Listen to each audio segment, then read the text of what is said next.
अस्सलामुअलैकुम। मैं class play group की टीचर हूँ और मेरा ताल्लुक द स्मार्ट स्कूल से सैयद अहमद ख़ान कैंपस 1 से है। प्यारे बच्चों, आज हम पढ़ेंगे बुनियादी रंग। बुनियादी रंग कौन कौन से होते हैं? लाल, बुनियादी रंग लाल, लाल गाड़ी, लाल सेब, लाल गेंद, लाल बस्ता।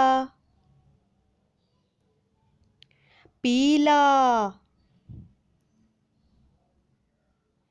पीली बत्तख, पीला केला, पीले फूल, पीला रंग। नीला,